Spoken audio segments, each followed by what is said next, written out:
a estas alturas de nuestra vida, de este mover genuino de Dios. A ti la gloria, Padre, en el nombre de Jesús. Amén y amén. Aleluya. Hermanos queridos, vivimos en una generación, en unos tiempos, como dijo la palabra de Dios, difíciles y peligrosos, donde la maldad se ha multiplicado de una manera tremenda, donde vemos que cosas que hoy en día son normales, en nuestra época eran auténticas aberraciones o barbaridades que incluso hasta te daba vergüenza mencionarlas o hablar de ellas. Y todo esto no es producto de la casualidad.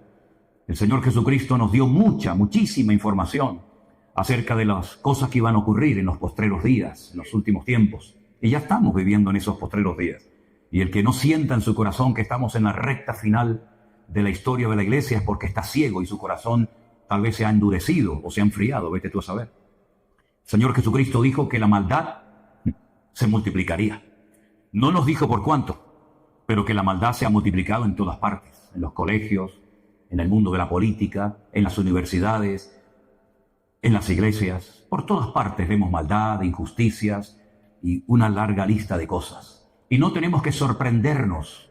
El apóstol Pedro dijo, yo procuraré después de mi partida que todo lo que yo vi y recibí de parte del Señor os quede constancia, os quede por escrito, para que vuestra fe sea renovada, ¿no? Y fortalecida cada día. Y dice, y no os sorprendáis, por favor, que nadie se lleve las manos a la cabeza, diciendo, ¿pero qué está pasando? Porque el fuego de prueba ya ha comenzado y el Señor está comenzando a limpiar y a tratar con su iglesia, con su pueblo.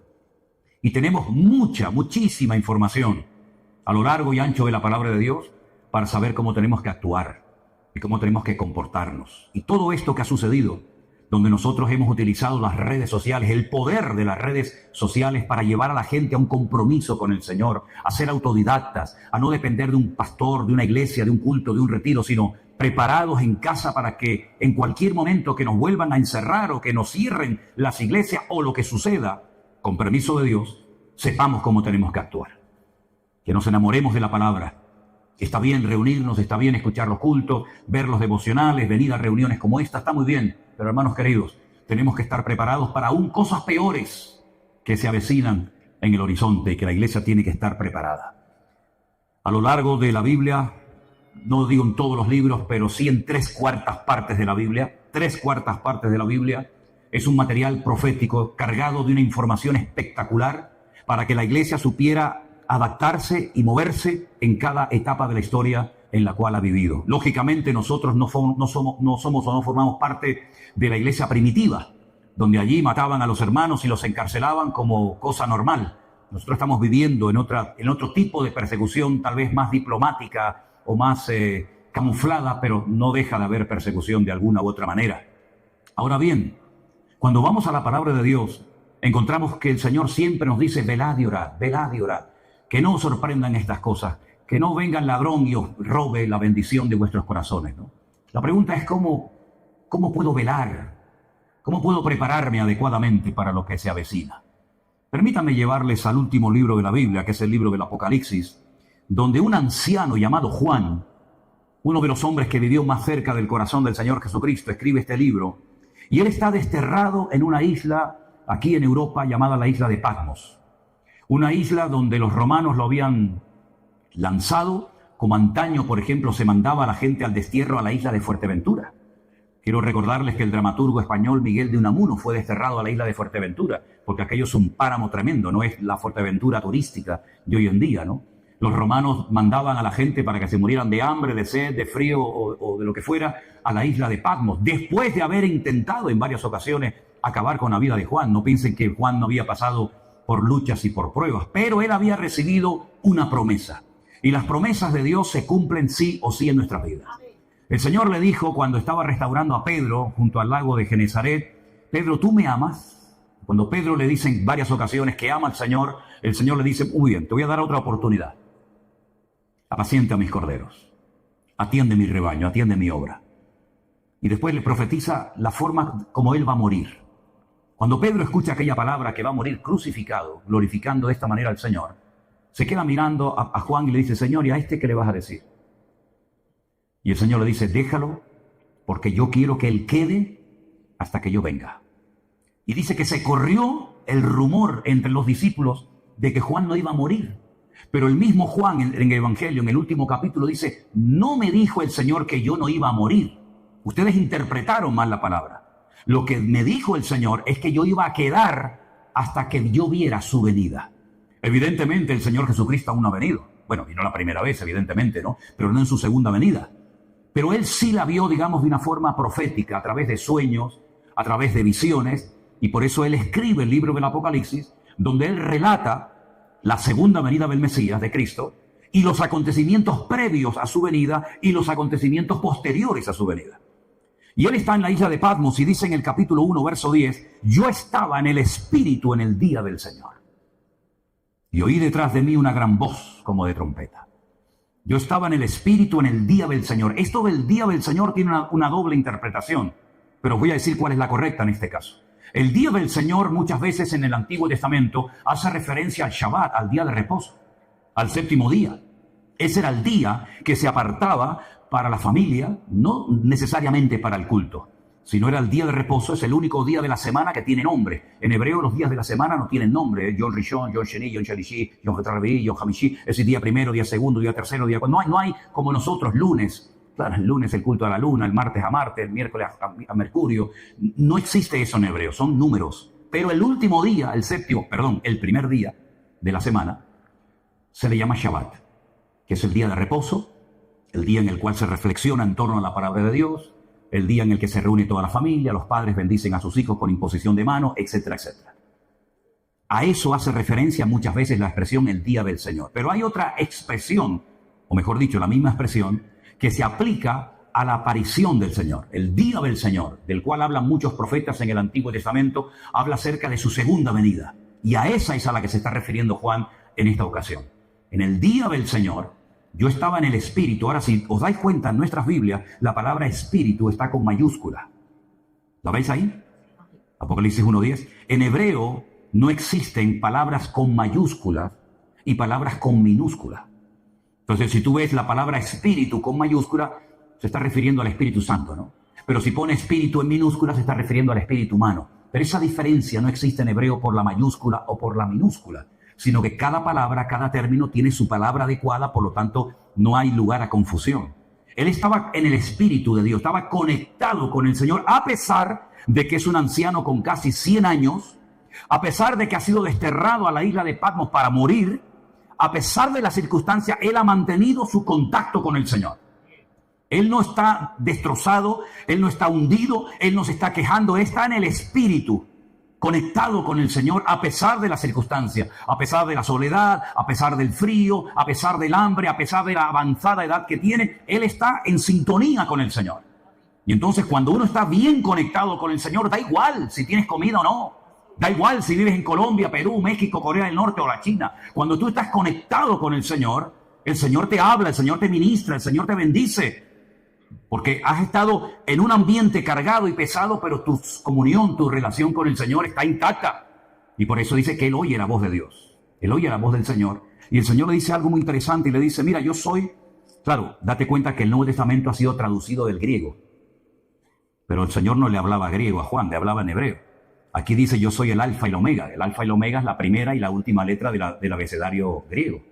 El Señor le dijo, yo soy Aleph de Tav. Yo soy la Aleph y la Tav, la primera y la última letra. Pero bueno, yo soy el primero y el último. Escribe en un libro lo que ves y envíalo a las 7 iglesias que están en Asia. Y le da el nombre de 7 congregaciones. Date cuenta que no se menciona la iglesia de Corinto, no se menciona la iglesia de los filipenses, no se menciona la iglesia de los colosenses o de los tesalonicenses. Pero el Señor le dice, lo que tú vas a escribir, yo quiero que lo lean en la iglesia de Éfeso, en la iglesia de Esmirna, de Pérgamo, de Tiatira, de Sardi, de Filadelfia y de Laodicea.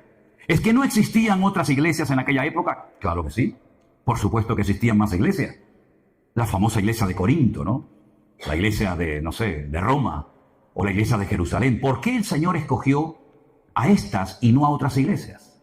Bueno, hay varias interpretaciones o varias aplicaciones. Algunos creen que evidentemente eran iglesias que existían en la realidad, pero pueden ser iglesias representativas de las 7 estratégicas del diablo para destruir al pueblo de Dios a lo largo de la historia. El enfriamiento, la pérdida de visión espiritual, la falsa doctrina, las falsas profecías, etcétera, etcétera. Si analizas, que no lo vamos a hacer porque no tenemos tiempo, pero si analizáramos una por una las iglesias que se mencionan en el libro del Apocalipsis, te vas a dar cuenta que no hay dos iglesias iguales. Esto es como los hijos.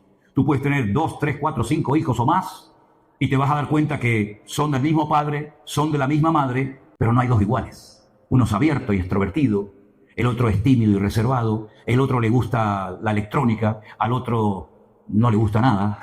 Es decir, te vas a dar cuenta de que las iglesias son casi en ese sentido como los hijos, ¿no? Aunque nosotros, yo doy muchas gracias al Señor que trabajamos con la mentalidad, y esto es algo muy importante que ustedes tienen que tener siempre en cuenta, nosotros trabajamos con la mentalidad de que somos una sola iglesia. Nos reunimos en diferentes lugares por cuestiones geográficas, ¿verdad? Pero somos una sola iglesia. La iglesia, yo no vengo aquí de visita, esta es mi iglesia, yo soy el pastor de esta iglesia.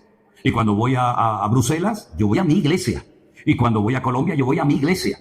Y todos los pastores trabajamos con esa mentalidad. No, mi iglesia, mi culto, y aquí estamos bien, pero si la otra le va mal, pues allá ellos. No.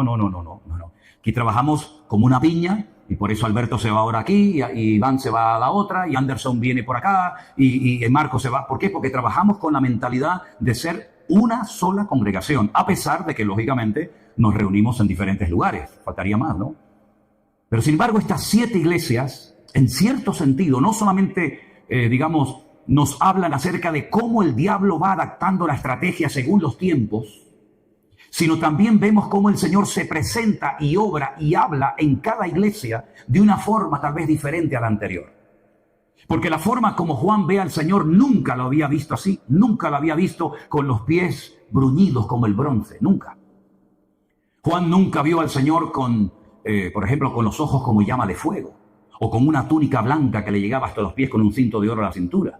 Nunca oyó su voz como estruendo de muchas aguas, ¿verdad? Nunca cayó muerto ante su presencia. Es más, fue el único hombre que fue capaz de tener la libertad y la confianza de recostarse sobre su pecho. Cosa que hace Julie cuando tiene sueño en el coche, se recuesta sobre el pecho de Miriam, ¿no? ¿Verdad? Sin embargo, ahora cuando lo ve, dice, caí al suelo como muerto. Algo ha pasado. Ya no es ese Cristo, sencillo y humilde que vino en su primera venida. Ahora es un Cristo, un Mesías glorificado, con todo su poder y con toda su gloria. Y Juan, cuando lo ve, dice, caí como muerto a sus pies, pero el Señor puso su diestra sobre mí y me dijo algo tan bonito, ¿no? Algo que tenemos que escuchar y repetir habitualmente en nuestras vidas. No temas. No tengas miedo, Juan. No pasa nada. Todo está bajo control. Cuando tú estés pasando un problema en tu matrimonio, el Señor te dice, no temas. Tranquila. Cuando estés pasando un problema grave con tu hijo, con tu hija, no tengas miedo. Cuando estés enfermo y te digan, amigo, te ha tocado esto, no tengas miedo. Porque el miedo paraliza. El miedo no es fruto del Espíritu de Dios. El miedo fue lo que hizo que Adán se ocultara de Dios. Tremendo, ¿no? Antes hablaban, eran amigos, paseaban por el huerto del Edén, y ahora el Señor le habla, él oye la voz y le dice el Señor, Adán, Adán, ¿dónde estás? Le dice, Señor, es que oí tu voz, tuve miedo y me escondí. ¿Y por qué? Dice, porque estoy desnudo. Siempre has estado desnudo. Yo no te vestí con zapatillas Nike, no te puse ropa ni zapatos, siempre has estado desnudo. ¿De dónde viene ahora el miedo? Pero no se refería a una desnudez física, ¿no? Sino, estoy sin argumento, Señor. No sé qué decirte. Y entonces, ¿qué es lo que hace? Pues lo que suelen hacer muchas personas. Es que yo he caído, yo estoy desanimado, yo estoy mal, no porque yo quiera estar así, sino por culpa de esta. Ah, ya. ¿Y a ti qué te pasa? Eva dice, no, es que fue Satanás. Y siempre tratamos de buscar a un chivo expiatorio, ¿no? Sea a nivel político, a nivel espiritual. Siempre parece que yo soy la víctima de alguien o de algo. No me aman, no me llamaron, no me escribieron, el pastor, Dios, el diablo, el frío, el calor. Siempre parece que tenemos que buscar a un chivo expiatorio para justificar nuestros errores y nuestras carencias, ¿no? Ya también lo intentó Job en su momento. La Biblia dice que Job empezó a argumentar y argumentar y argumentar con Dios. Y cuando terminó la conversación, el Señor dice, para un momentito, Job, ¿me vas a condenar a mí para justificarte tú? ¿Dónde estabas tú cuando yo creé los vientos y le puse y creé la tierra y esto y lo otro, ¿no? Así que en el libro del Apocalipsis, Juan recibe un mensaje para 7 congregaciones que, quitando la iglesia de Filadelfia, ¿sí?, todas tenían una situación complicada. Por ejemplo, la primera iglesia, la de Éfeso, dice que se habían enfriado, habían perdido. el primer amor. Habían trabajado, habían probado a los que se dicen ser apóstoles. Qué bueno sería que muchos de los que se llaman hoy en día apóstoles los probaran, porque dice la Biblia que los de Éfeso probaban a los que se decían ser apóstoles y los habían hallado mentirosos. Pero sin embargo, a pesar de que la iglesia de Éfeso había sufrido y trabajado y tenía un discernimiento espiritual, por lo menos lo tuvo durante un tiempo, el Señor dice, tengo contra ti que has dejado tu primer amor. Y eso es un problema grave, porque si no cambias esta situación, si no vuelve otra vez a arder tu corazón con el fuego de Dios, con la pasión de Cristo en tu corazón, yo voy a apagar la luz de la iglesia. Y ahora en mayo vamos a estar en Éfeso. Yo en mayo ahora viajo y voy a estar en Pérgamo, en Tiatira, en Sardis, en Filadelfia, en todos estos lugares. Y por ejemplo en Éfeso, cuando vayamos, le voy a enseñar a los hermanos montones de ruinas. Ahí no hay iglesia, no hay nada. ¿Por qué? Porque no se arrepintieron y no volvieron otra vez al Señor. Si hay alguien aquí que estuvo bien con el Señor, pero te has enfriado, te has apartado y ya no eres ni la sombra de lo que eras, hoy el Señor te ha traído aquí para volver a poner fuego en tu corazón, para restaurar tu comunión con el Señor, para que no vivas del recuerdo de lo que fuiste, de lo que hiciste, sino puedas caminar de victoria en victoria, y de gloria en gloria, y de triunfo en triunfo en el nombre del Señor. Y eso no lo hizo, lamentablemente, la iglesia de Éfeso. Se apagaron. La iglesia de Esmirna, el diablo echará a algunos de vosotros en la cárcel. En otras palabras, le está profetizando, vais a ser perseguidos. No sé si hay alguien aquí que en tu momento, en tu iglesia, en tu denominación, te enseñaron que la iglesia no iba a pasar por ningún tipo de pruebas, de luchas, de persecuciones, de dificultades, sino que nos íbamos y las persecuciones y todo lo terrible era para los judíos, para ellos, ¿no? Pues el Señor le está diciendo aquí a la iglesia de Esmirna, prepárense porque algunos de ustedes van a morir y la iglesia va a ser perseguida. Por lo tanto, no hay ninguna promesa de que no se van a meter con nosotros. Es más, yo no estoy preocupado porque se metan con nosotros. A mí lo que me hace pensar es por qué no se meten más con nosotros. Porque si realmente nuestra vida está haciendo un impacto y está marcando una diferencia en tu universidad, en tu oficina y en tu puesto de trabajo, tú no puedes pasar desapercibido. En algún momento alguien te dirá, tío, tú eres medio raro, ¿no? No te han dicho, tú eres raro, ¿no? ¿Tú dónde vas? Tú no dices palabrotas, no cuentas chistes verdes, no estás todo el día hablando de esto y de aquello. ¿Tú de qué vas? Seguro que a más de uno le han dicho eso, ¿no? Bueno, pues eso es lo que tenemos que marcar, una diferencia en esta sociedad, ¿verdad? Aquí en España, lamentablemente, no sé tanto en Madrid, pero mi padre era, por ejemplo, de Aragón, y allí el nombre de Dios se blasfema a cada 2 por 3, y en el País Vasco ni te cuento. Gracias a Dios en Canarias no hay esa costumbre, pero cuando yo estuve en el ejército, allí todo el mundo, Dios para arriba y Dios para abajo. Y a mí me decían, ¿y tú por qué hablas diferente? Bueno, pues yo le decía, gracias a Dios de que soy cristiano, porque si yo fuera un recién convertido y te oigo blasfemar contra mi Dios, te hubiera dado un trompazo que te arranco la cabeza en un momento, ¿no? Pero eso es lo que yo hacía cuando me convertí, que agarraba a mis amigos así por el cuello y los llevaba al culto, y el pastor me decía, no, Manolo, no es así. Digo, pero es que no me hace caso, pastor, es que no se quiere convertir. No, que no es así, Manolo, tranquilo, relájate. Dice que le doy una... Y entonces tuve que aprender, ¿verdad? Tenemos que marcar una diferencia. Y a veces, pues esa diferencia hace que te critiquen, que te calumnien, o que incluso te digan, o cambias o te echamos del trabajo. ¿Qué te parece? Cada iglesia tenía un problema. Por ejemplo, había una iglesia donde dice la Biblia que tenían nombre de que tenían vida y sin embargo ya se habían muerto hacía mucho tiempo. Otra iglesia había perdido la presencia de Dios y no se habían dado cuenta. Por ejemplo, la iglesia de la Odisea. En otra iglesia había una falsa profeta que la llamaban Jezabel, que puede ser que se llamara Jezabel de verdad o que sea un nombre simbólico de aquella famosa Jezabel del Antiguo Testamento que cuando los perros se la comieron, pues lo vomitaron, porque es que aquello era terrible, aquello. Después del diablo, esta mujer era terrible, ¿no? Y había otra iglesia pues que había permitido que falsas profecías, es decir, una falsa expectativa, naciera dentro de la iglesia. Yo me preguntaba en estos días, y si el Señor nos escribiera una carta a nosotros, ¿qué nos diría? ¿Y sabes qué es lo que sentí en mi corazón? Que ya Dios nos escribió no una ni dos, muchas cartas. Nos escribió la carta a los romanos, la de Corinto, la de Éfeso, la de Esmirna, la de Pérgamo. Todos esos mensajes son para nosotros, para que no tengamos excusa y no podamos justificar nuestra falta de madurez, nuestra falta de obediencia, nuestra falta de santidad. Ya tenemos toda la palabra de Dios escrita en nuestras manos. Imagínense ustedes que fuéramos miembros de la iglesia de Corinto. Tendríamos 2 cartas, primera y segunda de Corinto. Pero ¿y qué le dijo Pablo a los romanos? Yo no sé. ¿Y qué le dijo Pablo a los tesalonicenses? Pues no lo sé. Pero gracias al Señor que toda la información que necesitamos para poder vivir vidas cristianas victoriosas, ya la tenemos. Ya tenemos la información para ser cristianos santos, agradables a Dios, aprender a esperar, no huir del trato de Dios, dejar atrás el pecado, vivir en unidad, vivir en humildad. Ya lo tenemos todo en la palabra de Dios.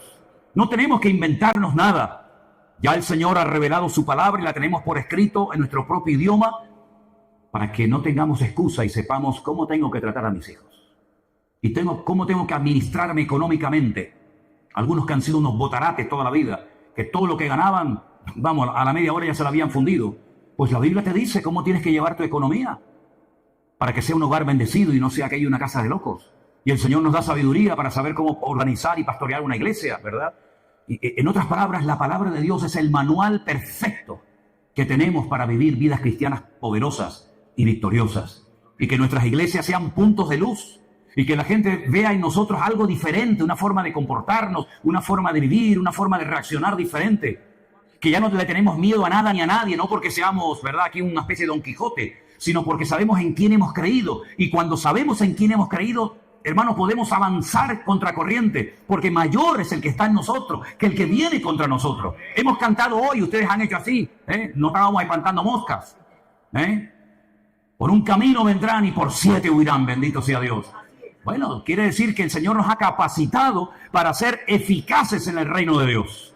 Y por eso este año, que ya comenzó con sangre y fuego, no sé si os habéis dado cuenta, pero nos levantamos una mañana los primeros días del mes de enero y había habido un incendio y un montón de chavales jóvenes que habían muerto en Suiza.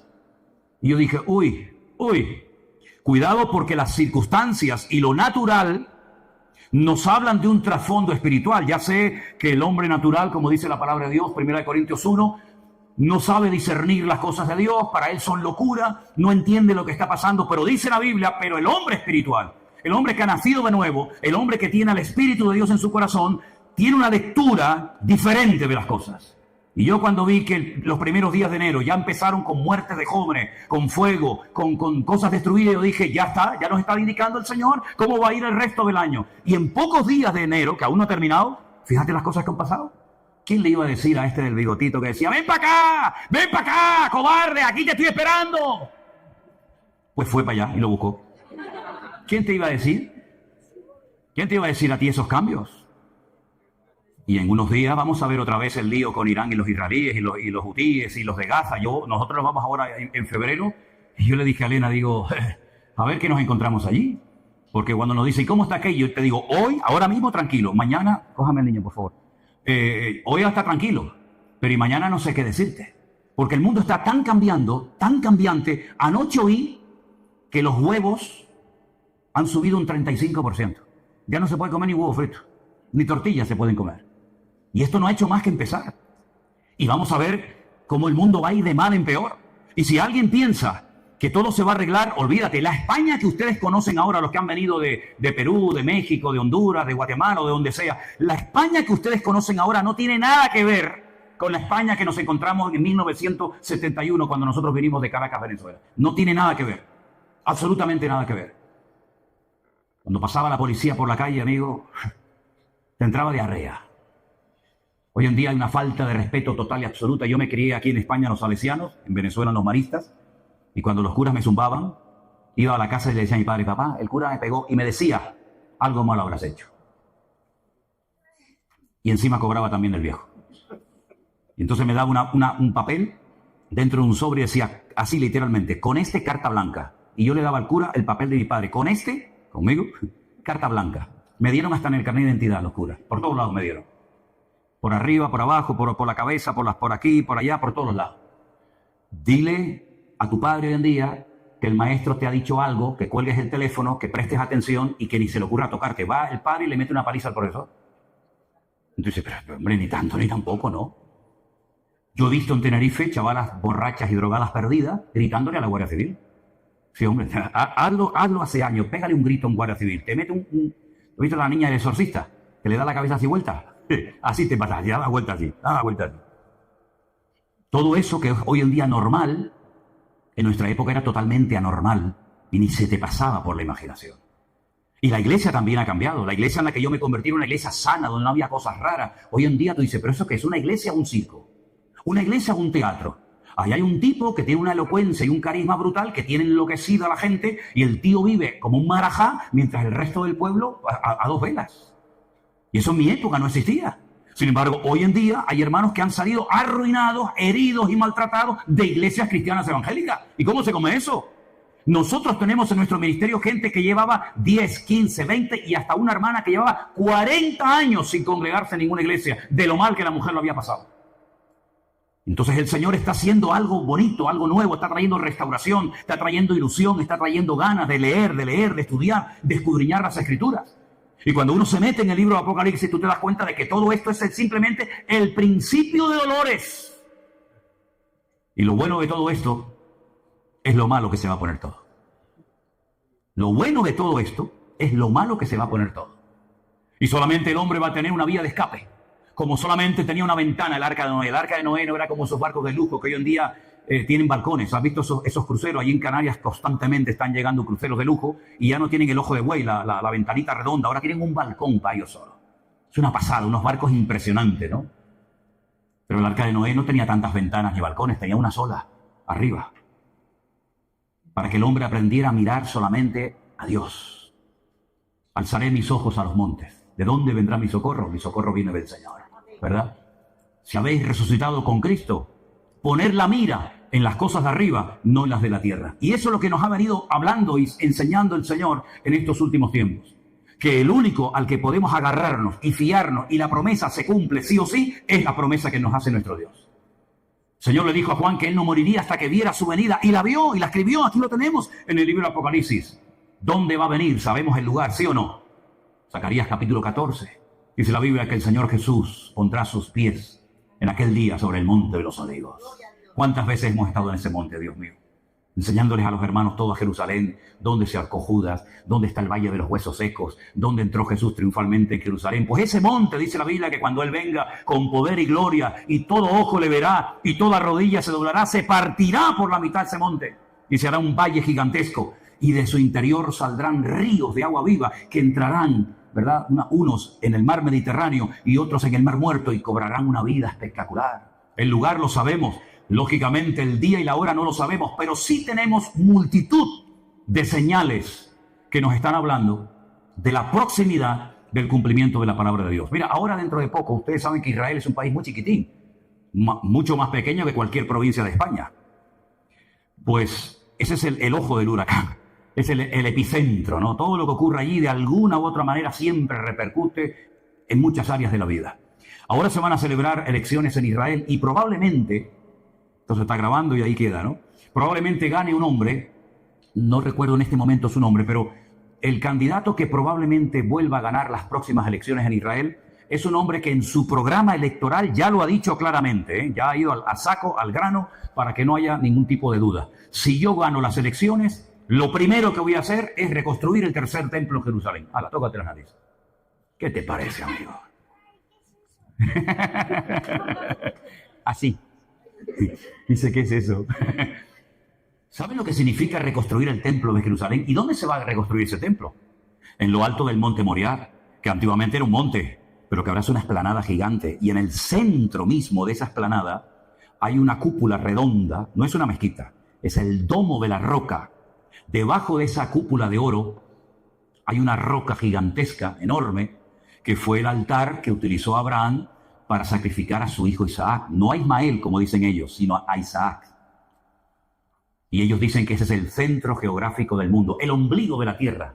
Allí estaba el centro del jardín del Edén, como ellos dicen, ¿no? Y al lado hay una cúpula más pequeñita, como de color bronce o marrón, que se llama la famosa mezquita de Al-Aqsa, donde están los mártires de Al-Aqsa y toda esa historia. Pues en ese lugar se tiene que reconstruir el tercer templo. Pero resulta que durante siglos, escucha bien esto, siglos, faltaba un elemento indispensable. No hablo de la menorá, del candelabro de 7 brazos, ni de otros elementos. Todo eso ya está preparado, la ropa, las trompetas, los instrumentos, absolutamente todo.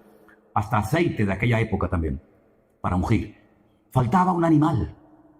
Qué cosa más rara, Faltaba la parada humana, la vaca roja, una vaca que tiene todos los pelos de su cuerpo de color rojo. No puede tener ni uno diferente porque automáticamente queda descartada y no se puede manipular genéticamente, y entonces esa vaca se pone sobre el altar, se sacrifica, se quema totalmente, según el ritual de la ley de Moisés, ¿vale? Y con esa ceniza es como una especie de jabón, por así decirlo, se purifica la explanada del templo y se limpia no sé qué, y se limpia aquello y se limpia tal. Y esa vaca no aparecía, y no aparecía, y no aparecía por ningún lado. Pero resulta que hay una población en Israel donde últimamente estamos llevando los grupos, que se llama Shiloh. Shiloh es una montaña que está en medio de un montón de poblaciones árabes, y allí, atravesando parte de Samaria, llegamos con los grupos, y allí le explican con películas y con hologramas toda la famosa historia del Mishkan, o del tabernáculo de Moisés. Cuando entraron las 12 tribus de Israel a la tierra prometida, colocaron el tabernáculo en Shiloh, y estuvo por más de 400 años. Y allí se crió Samuel, allí subía Ana, allí subía Elcana, allí estaba Ofni, allí estaba Fines, allí estaba el sacerdote Elí, etcétera, etcétera. Hasta que los filisteos vinieron, le prendieron fuego al tabernáculo y se destruyó. Y vamos allí con los grupos, y resulta que allí hay una proyección de una película, y cuando la película termina, suben la pantalla, imagínense detrás de esta pared, la suben hacia arriba, y allí encontramos las famosas vacas rojas.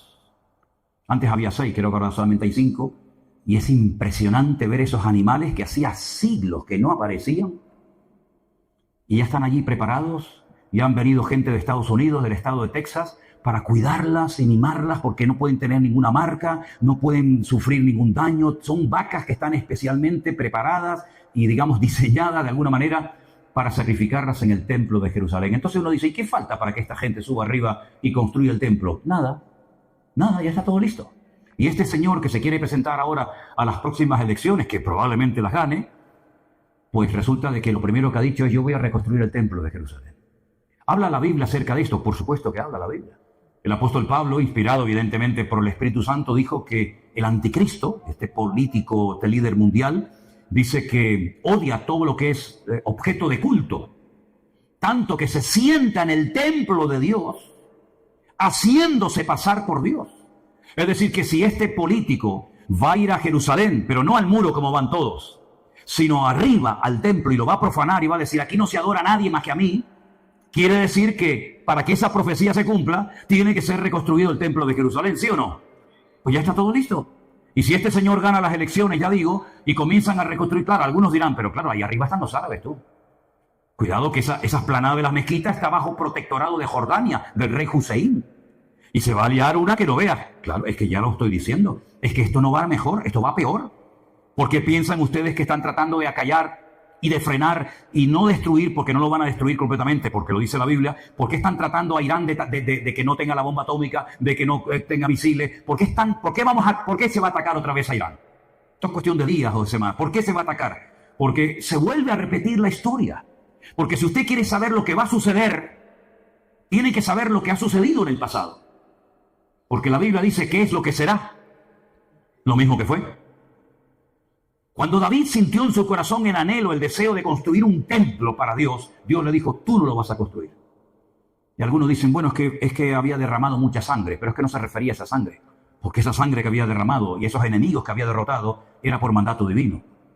Entonces, primeramente me matas para que los destruya, y ahora no me dejas construir el templo porque he derramado sangre. ¿No se referiría más bien a la sangre inocente de aquel soldado llamado Urías?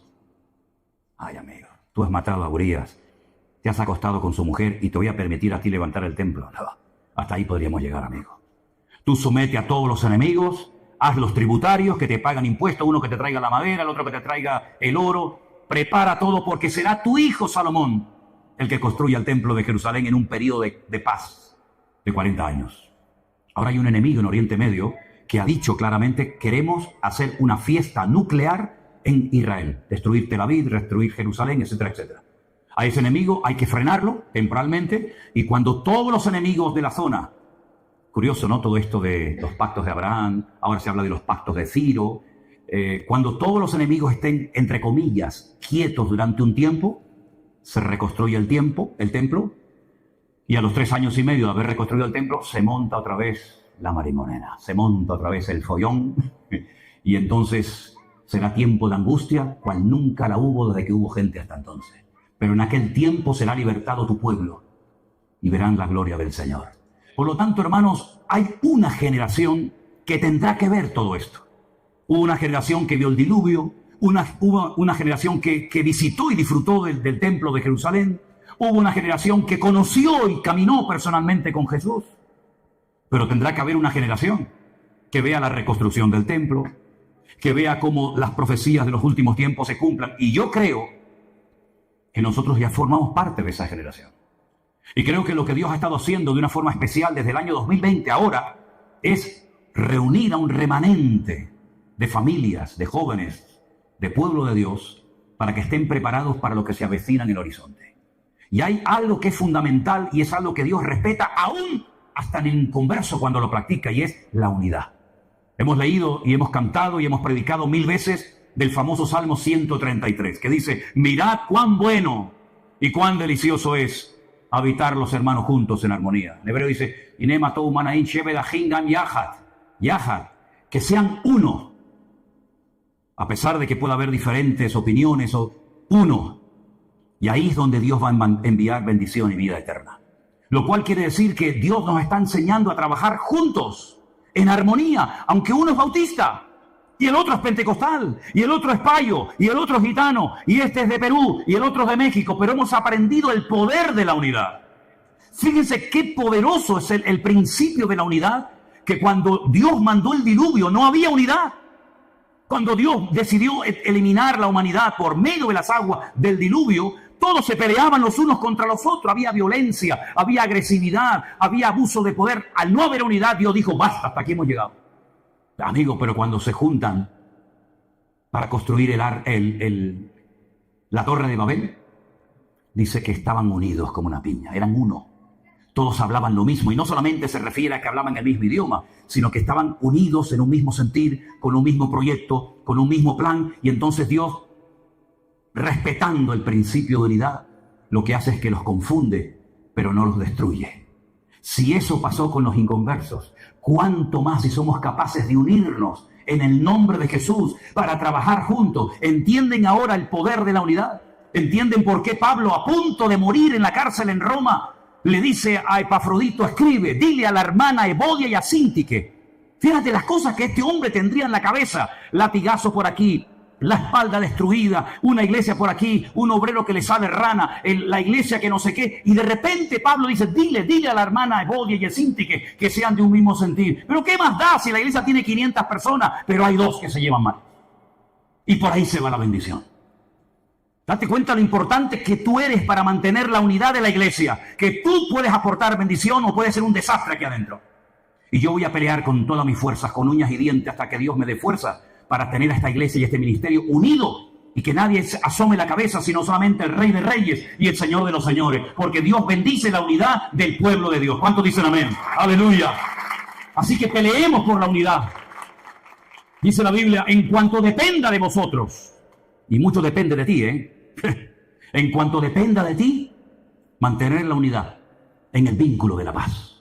Porque ¿sabes qué? El que atenta contra la unidad y la paz de la iglesia es un terrorista espiritual. Es una persona que viene a atentar contra el cuerpo de Cristo, y eso es algo tremendamente sagrado.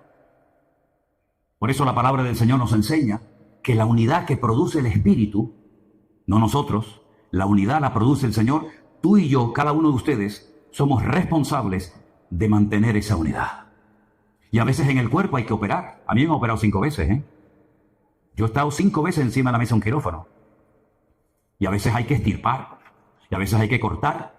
Y el Señor dijo: más vale entrar con un ojo al cielo que no entrar teniendo los 2. Y más vale entrar con una mano que teniendo las 2, y al final te vas al infierno. Entonces, a veces el Señor tiene que intervenir. Por eso, si me permiten, ustedes tienen tiempo, ¿no? ¿Sí? Yo pregunté a Miguel: ¿cuánto tiempo tenemos aquí? Me dijo: indefinido.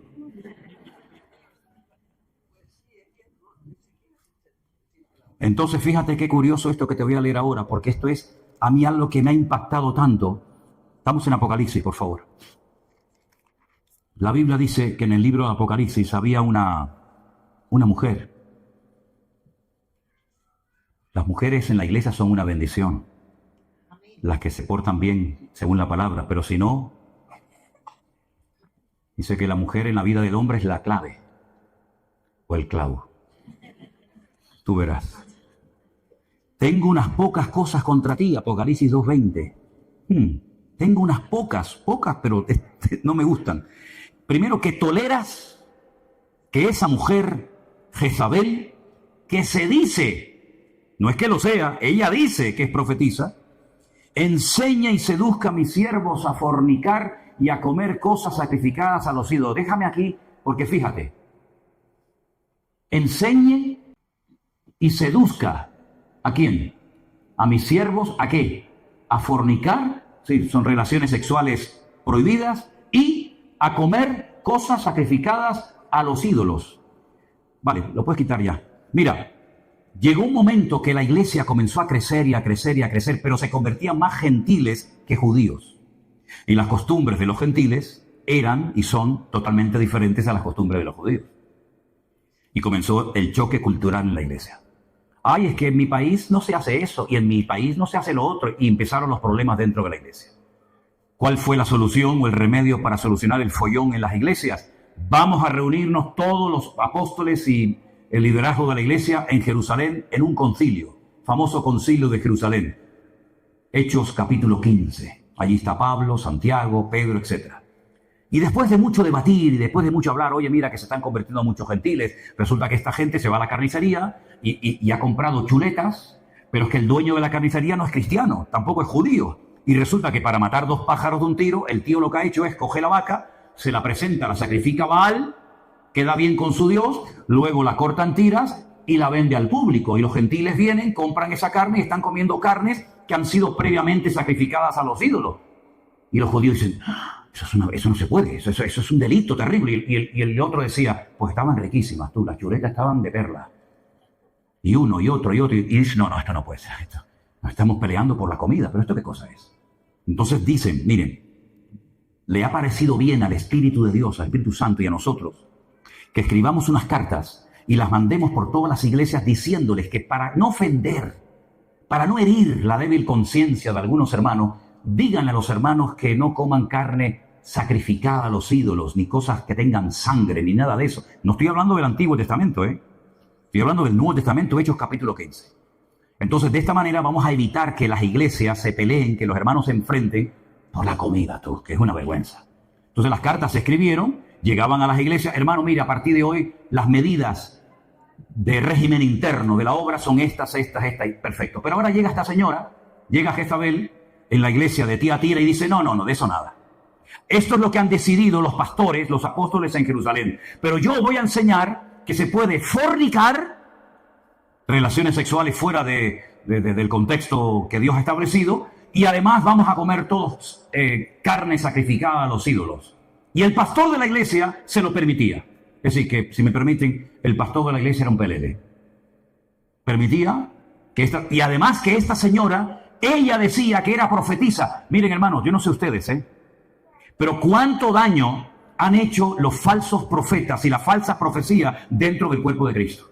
No, es que me dijo el hermano que lo vendiera todo y que me fuera a África de misionero. ¿Quién te lo dijo? No, un profeta que vino a mi iglesia. ¿Te lo dijo Dios? No, entonces no vendas nada ni te vayas a África. Vete a Móstoles a repartir folletos. ¿Cuánto daño han hecho las falsas profecías? Mire, a mí ya no, porque ya no se me acercan, pero durante años me venían a dar profecías. La última que me quisieron dar en Estados Unidos. Yo tenía un hambre, tenía más hambre que el perro un hippie, hermano. Un hambre terrible, todo el día habla con este. Y yo tenía un hambre, estaba en la cola para comer y de repente me tocan así por el hombro y le digo, hola, ¿qué tal? El Señor te dice, no, digo, mira, para un momento, hermana, para un momento, mira, escúchame una cosa. Si el Señor, mi Dios y mi Señor, me tiene que decir algo, me lo va a decir a mí, ¿vale? En todo caso, confirmaría.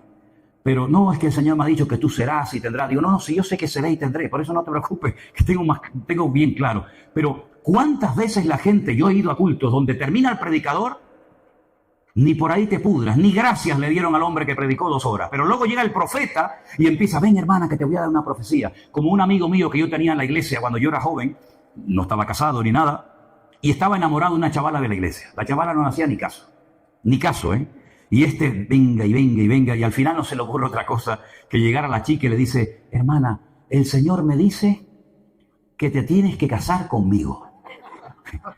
Y la hermana dice, pues a mí el Señor no me ha dicho nada. A ti el Señor te habrá dicho misa, pero a mí no me ha dicho nada. Le dio una cachetada sin manos. Entonces la Biblia dice que hay que filtrar todo por la palabra de Dios. Ya no es el sentir, a mí me parece, yo creo. No, mire. aquí tenemos la palabra de Dios por escrito. Y si alguien se atreve a decir o a compartir algo, lo tenemos que comparar con la palabra de Dios. Porque no es Dios el que se tiene que sujetar a ti. Eres tú el que te tienes que sujetar a la palabra del Señor. ¿Y cuántas veces por respeto, por ingenuidad, porque te da corte decir no? ¿Cuántas veces los hermanos se han hecho falsas expectativas?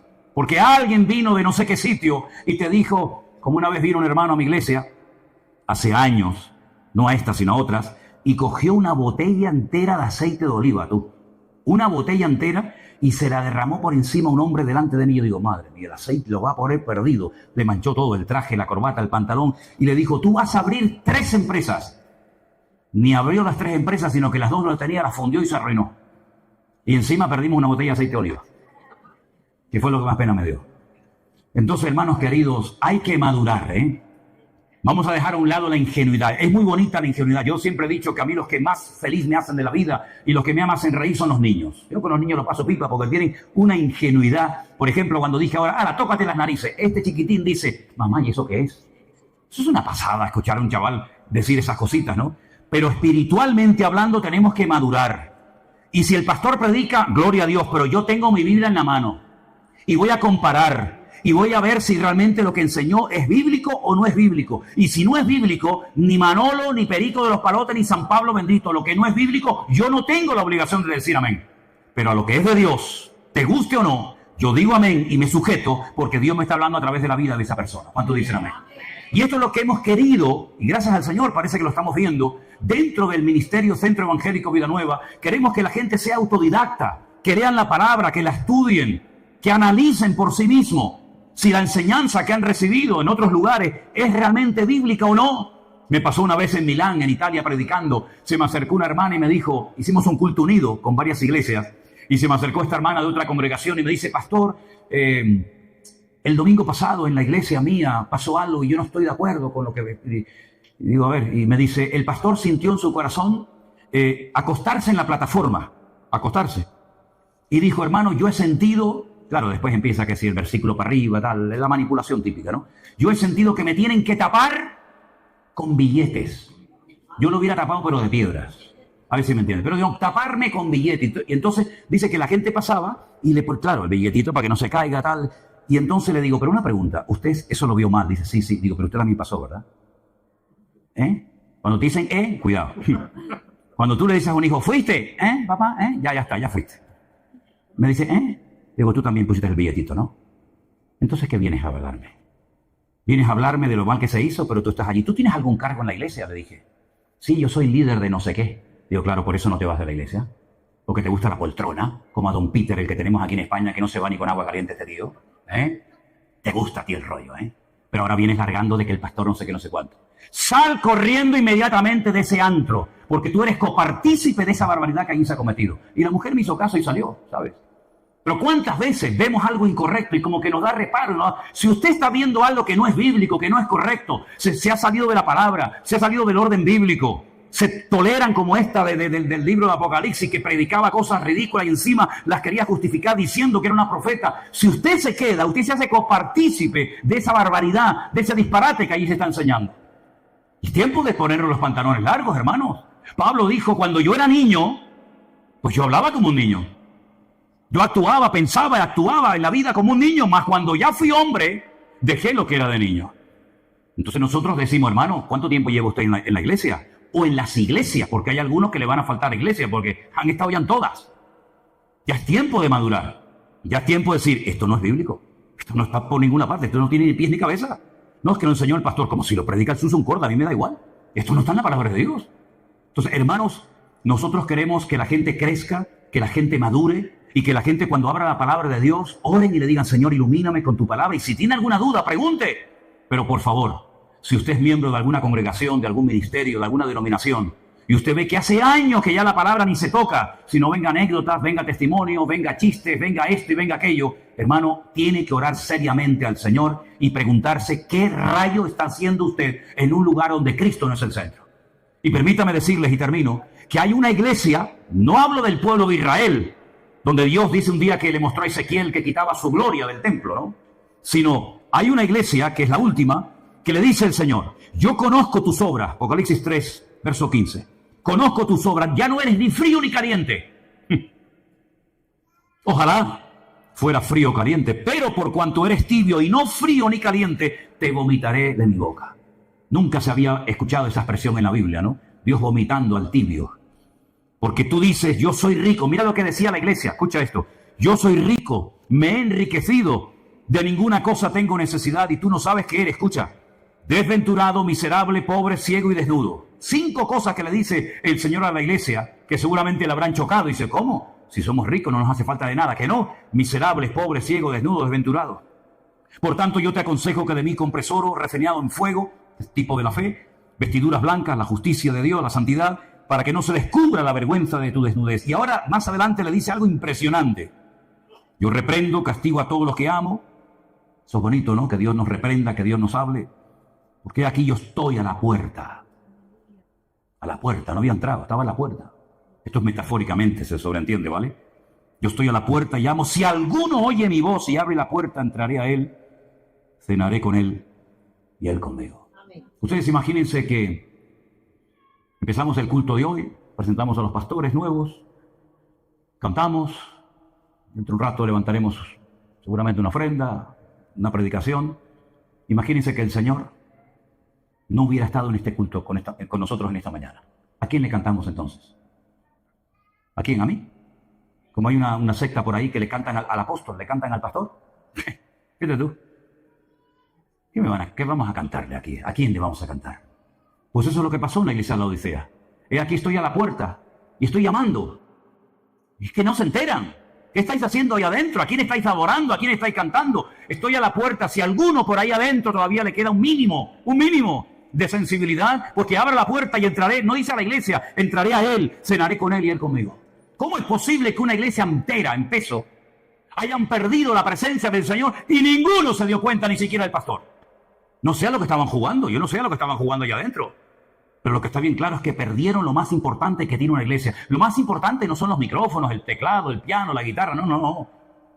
Lo más importante es la presencia de Dios. Sin la presencia de Dios no pasa nada. Cantamos a capela, cantamos sin guitarra. Yo estuve en Cuba y entré un día en una población. ¿Hay algún cubano aquí? Bueno, estoy claro. Yo entré en San Miguel de Padrón. Ya, es que yo voy a donde nadie quiere ir, amigo. ¿Qué te parece? Ahí fui yo a San Miguel de Padrón, a jugarme el cuello. Allí estuve yo a las 6 de la tarde predicando la palabra y salía a las 8 de la mañana al día siguiente.